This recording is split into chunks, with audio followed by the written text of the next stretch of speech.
प्रश्नावली 1.1 प्रश्न नंबर 1। निम्नलिखित संख्याओं का HCF ज्ञात करने के लिए यूक्लिड विभाजन एल्गोरिथम का प्रयोग कीजिए। पार्ट फर्स्ट 135 और 225, सेकंड 196 और 38,220, थर्ड 867 और 255। तो आइए पहले फर्स्ट पार्ट करते हैं कि यूक्लिड विभाजन प्रमेयिका का प्रयोग करके 135 और 225 का HCF ज्ञात कर 225 और 135 135 एकम 135 0। तो यहाँ पर यूक्लिड विभाजन एल्गोरिथम से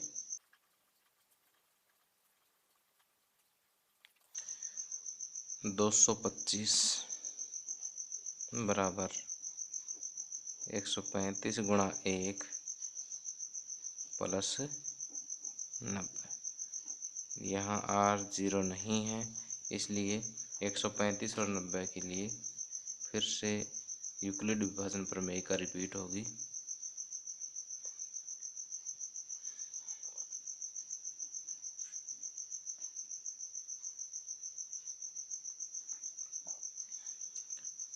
यहाँ 135 बराबर 90 गुणा 1 प्लस 45। यहाँ से फिर देखते हैं कि रिमाइंडर 0 नहीं है, तो फिर 90 और 45 के लिए यूक्लिड विभाजन प्रमेय का फिर से रिपीट करेंगे। 45 दूनी 90, तो 90 बराबर 45 गुणा 2 प्लस 0।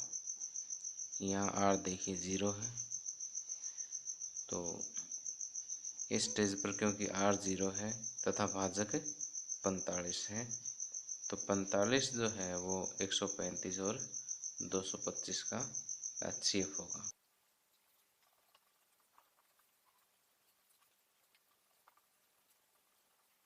क्योंकि यहाँ शेषफल 0 है तथा भाजक 45 है, इसलिए HCF ऑफ 135 एंड 225 क्या होगा 45। अब पार्ट सेकंड 196 और 38,220। यहाँ हम देखते हैं कि 38,220 196 से बड़ा है, इसलिए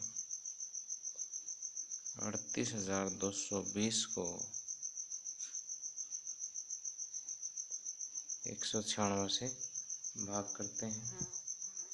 196 एकम 196,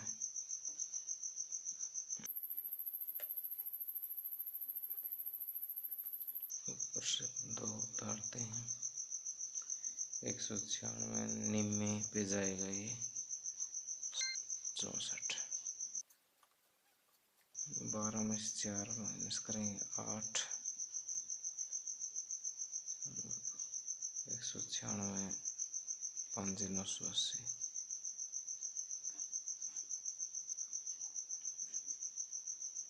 तो यहाँ देखिए पहले स्टेप में ही शेषफल क्या आ गया 0 आ गया, तो इसलिए 196 और 38,220 इन दोनों का HCF क्या होगा 196। तो हम यहाँ लिखेंगे यूक्लिड विभाजन एल्गोरिथम से 38,220 बराबर 196 गुणा में 195 प्लस 0। तो क्योंकि शेषफल 0 है तथा भाजक 196 है, इसलिए 196 और 38,220 का HCF 196 होगा। आगे पार्ट 3, 867 और 255। तो यहाँ हम देखते हैं कि 867 255 से बड़ा है, इसलिए 867 को 255 से भाग देते हैं। 3 से गुणा करेंगे तो यह आएगा 765। 2 0 और 1। तो यूक्लिड विभाजन एल्गोरिथम से 867 बराबर 255 गुणा 3 प्लस 102। यहाँ r is not equal to 0। तो फिर से प्रोसेस रिपीट कर दीजिए 255 और 102 के लिए। 102 दूनी 204। तो यहाँ 255 बराबर लिखेंगे 102 गुणा 2 प्लस 51। फिर से r 0 नहीं है तो प्रोसेस फिर रिपीट हो जाएगा। 102 51 दूनी 102। 102 बराबर 51 गुणा 2 प्लस 0। तो क्योंकि यहाँ शेषफल शून्य है, शेषफल शून्य है तथा भाजक 51 है, इसलिए 867 और 255 का HCF 51 होगा। आगे क्वेश्चन 2, दर्शाइए कि कोई भी धनात्मक विषम पूर्णांक 6^1 या 6^3 या 6^5 के रूप का होता है, जहाँ Q कोई पूर्णांक है।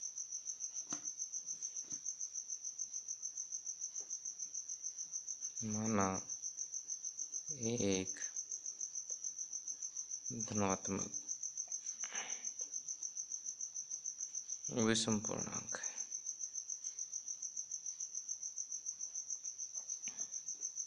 तथा भाजक जो है B 6 मान लेते हैं।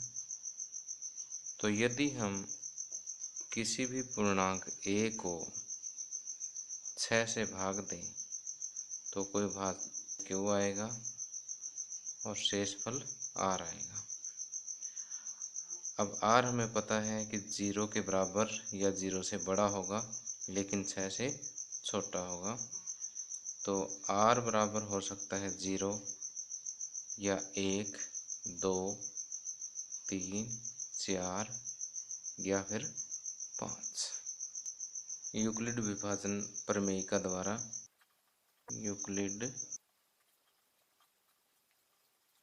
प्रमेयिका द्वारा A बराबर 6Q प्लस R, जहाँ R बराबर 0 1 2 3 4 या 5। इसलिए A जो है वो किस किस रूप का हो सकता है? A संख्याओं 6Q के रूप का हो सकता है। यदि R बराबर हम 0 लें, R बराबर 1 लें तो 6Q प्लस 1। R बराबर 2 लोगे तो 6Q प्लस 2। R बराबर 3 लेते हैं तो 6Q प्लस 3। R बराबर 4 लेते हैं तो 6Q प्लस 4। R बराबर 5 लेते हैं तो 6Q प्लस 5 तो के रूप का हो सकता है। तो A संख्याओं 6 cube plus 1, 6 cube plus 2, 6 cube plus 3, 6 cube plus 4 या 6 क्यूब प्लस 5 के रूप का हो सकता है। अब क्योंकि ये एक विषम पूर्णांक है, क्योंकि ये एक विषम पूर्णांक है, इसलिए ये यहाँ देखिए 6 क्यूब प्लस 2 और 6 क्यूब प्लस 4, तीनों में हम 2 कॉमन ले सकते हैं। जैसे 6 क्यूब को मैं लिख सकता हूँ 2 गुणा 3 क्यूब, 6 क्यूब प्लस 2 को लिख सकता हूँ 2 गुणा में 3 क्यूब प्लस 1, और 6 क्यूब प्लस 4 को लिख सकता हूँ 2 गुणा 3 क्यूब प्लस 2। इन तीनों में हम देख रहे हैं कि 2 एक गुणनखंड है, 2 एक गुणनखंड है तो 2 से विभाज्य है, और 2 से विभाज्य है तो ये तीनों क्या है, सम है। तो ए क्योंकि विषम पूर्णांक है इसलिए ये इन तीनों के रूप का नहीं हो सकता। क्योंकि ए एक विषम पूर्णांक है इसलिए ये है 6 क्यूब प्लस 2 या 6 क्यूब प्लस 4 के रूप का नहीं हो सकता, क्योंकि ये तीनों 2 से विभाज्य हैं। अतः कोई धनात्मक विषम पूर्णांक 6 क्यूब प्लस 1, 6 क्यूब प्लस 3 या 6 क्यूब प्लस 5 के रूप का हो सकता है।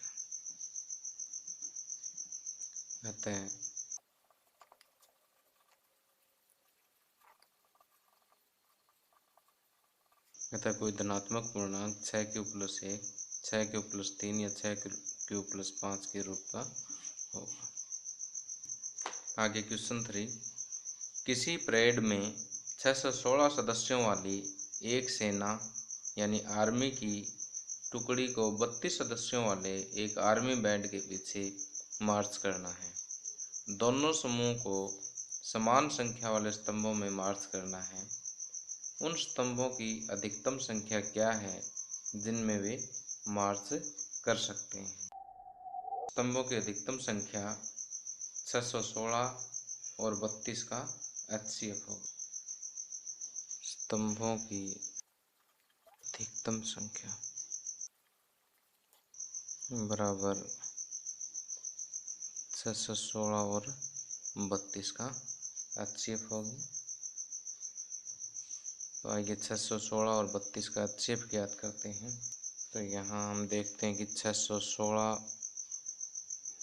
बड़ा है 32 से, इसलिए 616 को और 32 का HCF ज्ञात करते हैं। 32 एकम 32,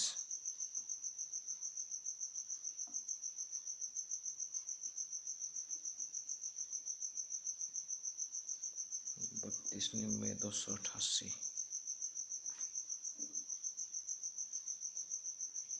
8 शेष बच गए हैं। इसलिए यूक्लिड विभाजन एल्गोरिथम से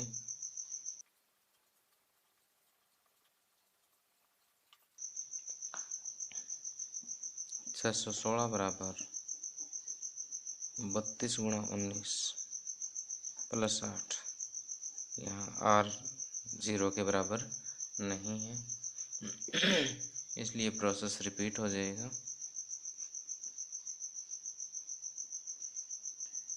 8 और 32 के लिए 8 चौके 32,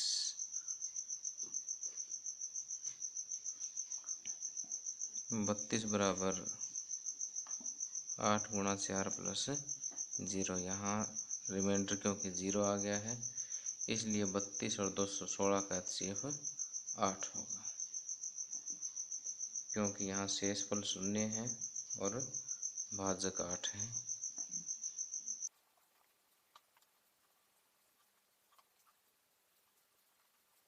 इसलिए HCF ऑफ 616/32 बराबर 8।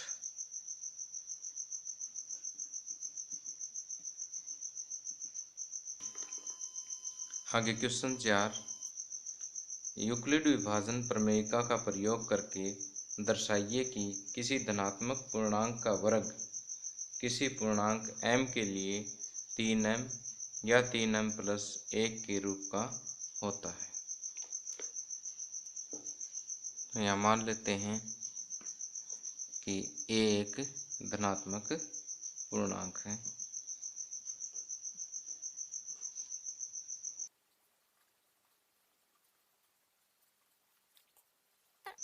यदि b बराबर 3 हो तो a 3q प्लस 1 या 3q प्लस 2 के रूप का होगा। अब केस फर्स्ट लेते हैं। पहली अवस्था में हिंदी में लिख सकते हैं, पहली यदि a बराबर 3q हो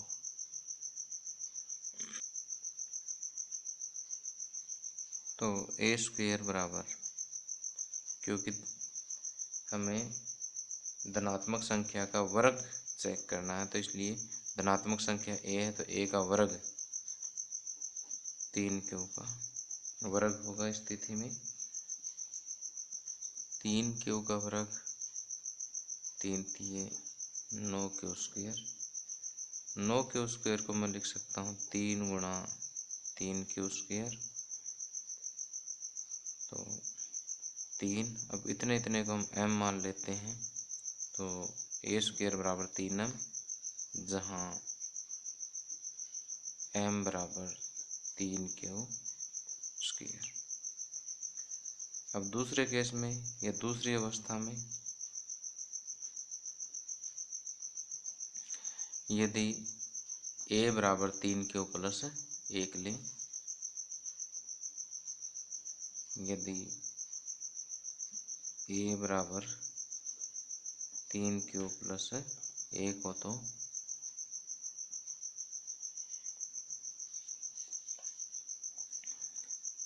a स्क्वायर क्या होगा, 3q प्लस 1 का स्क्वायर।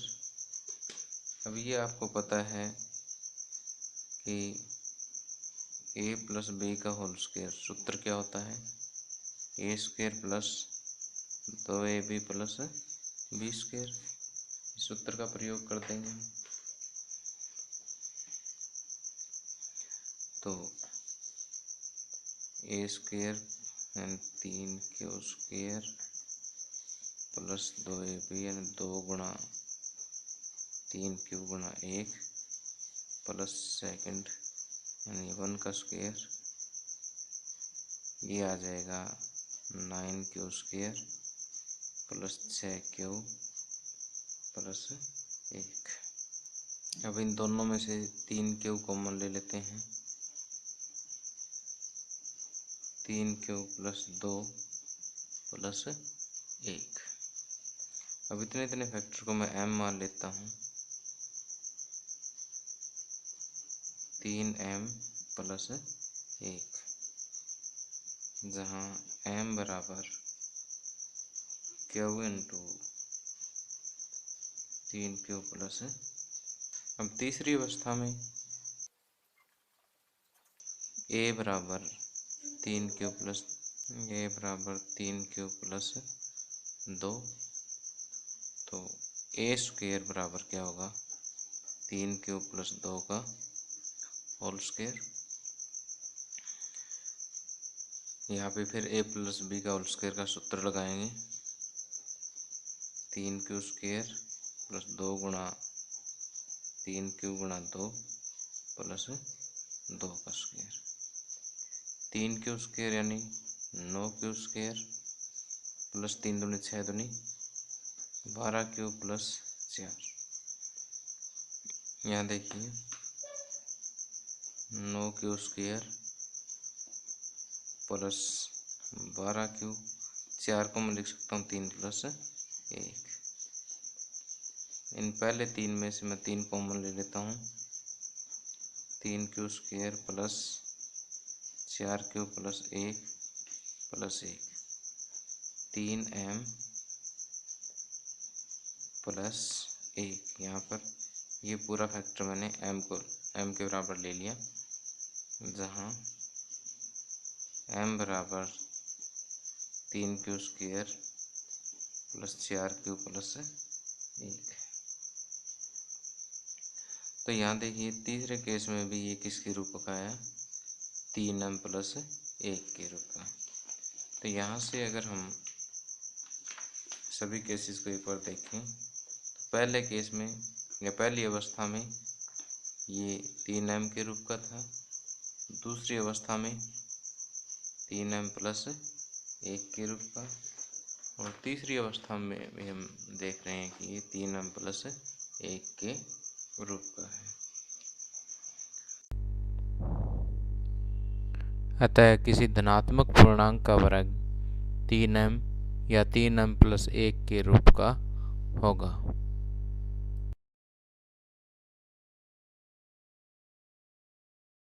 क्वेश्चन 5, यूक्लिड विभाजन प्रमेयिका का प्रयोग करके दर्शाइए कि किसी धनात्मक पूर्णांक का घन 9m, 9m प्लस 1 या 9m प्लस 8 के रूप का होता है। माना a एक धनात्मक पूर्णांक है,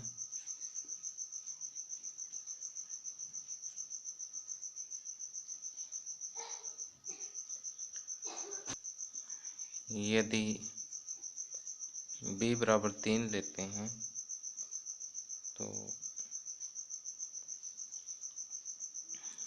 a जो है वो संख्याओं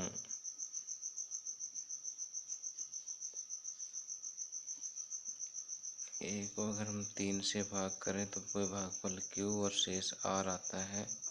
तो a जो है वो 3q प्लस r की वैल्यू होगी 0, 1 या 2। तो हम ये कह सकते हैं कि a संख्याओं 3q प्लस 1 या 3q प्लस 2 के रूप का होगा। अब हमें सिद्ध ये करना है कि a का घन 9m प्लस 1 या 9m प्लस 8 के रूप का होगा। तो पहली अवस्था में यदि a बराबर 3q हो, पहली अवस्था केस 1, यदि a बराबर 3q हो तो a का घन इधर से 3q का घन हो जाएगा।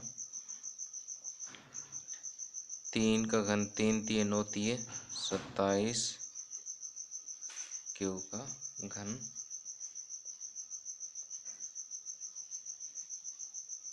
तो 27 को मैं लिख सकता हूँ 9 गुणा 3, 27 को 9 गुणा 3 क्यूब, अर्थात ये 9m। इतने फैक्टर को मैंने m कह दिया, क्योंकि क्यू एक पूर्णांक है तो क्यू का घन भी एक पूर्णांक होगा, और पूर्णांक को जब 3 से गुणा करेंगे तो भी पूर्णांक होगा। तो इस पूर्णांक को मैंने m मान लिया, जहाँ m बराबर 3q का घन है। अब दूसरी अवस्था केस सेकंड, यदि a बराबर 3q प्लस 1 हो तो a का घन 3q प्लस 1 का घन के बराबर होगा। अब देखिए एक सूत्र है हमारे पास x प्लस वाई का घन, x का घन प्लस वाई का घन plus 3xy into x plus Y. इस सूत्र का प्रयोग करते हुए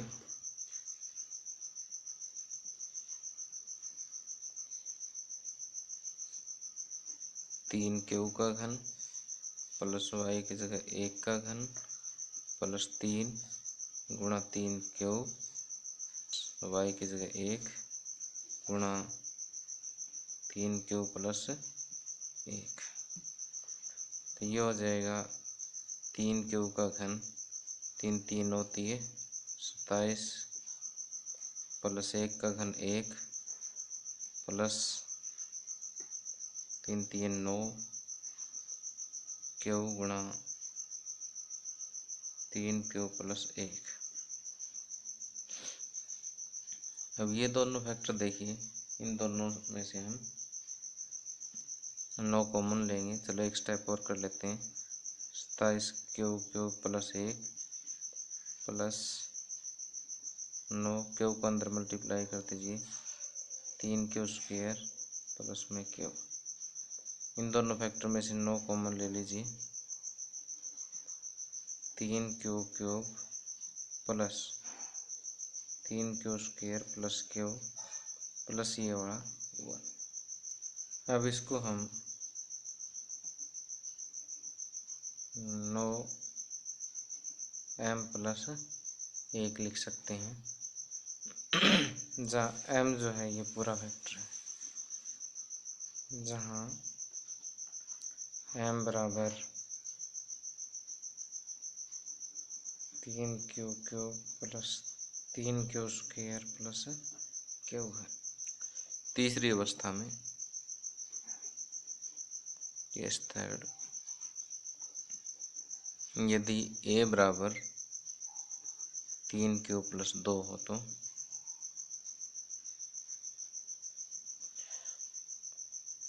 a का घन 3 क्यू प्लस 2 के घन के बराबर होगा। फिर वही फार्मूला हम यूज़ करेंगे, x cube plus y cube बराबर x cube plus y cube plus 3xy into x plus y. X cube plus y cube plus 3xy into x plus y. 3 3 होती है 27 क्यूब का स्क्वायर प्लस में 8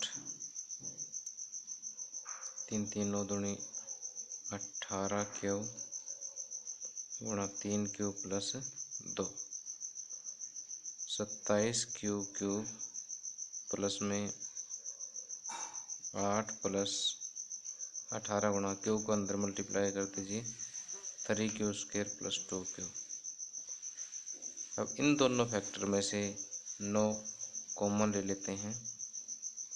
9 common लेंगे तो 9 30 27 Q cube plus 9 दूनी 18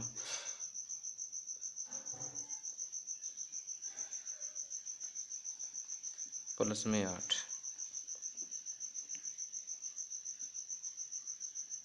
इन दो को अंदर मल्टीप्लाई कर देता हूँ 2 3 6 क्यू स्क्वायर प्लस में 4 क्यू प्लस 8। अब इतने इतने फैक्टर को मैं m कह देता हूँ, 9m प्लस 8, जहाँ m बराबर 3 Q cube plus 6 Q square plus 4 Q है। तो यहाँ पर भी क्योंकि क्यू एक पूर्णांक है तो इनका घन, स्क्वायर और ये सारा फैक्टर क्या होगा, एक पूर्णांक होगा। तो यहाँ पर हम तीनों केसेस में देख रहे हैं कि पहले केस में ए जो है वो 9m के रूप का है, दूसरे केस में ए जो है 9m + 1 के रूप का है, और तीसरे केस में ए जो है वो 9m + 8 के रूप का होगा। अतः हम लिख सकते हैं, अतः ए धनात्मक पूर्णांक के घन को, ए धनात्मक पूर्णांक के घन को 9m + 1 या 9m + 8 के रूप में लिखा जाता है। ए धनात्मक पूर्णांक का घन 9m + 1 या 9m + 8 के रूप का होगा।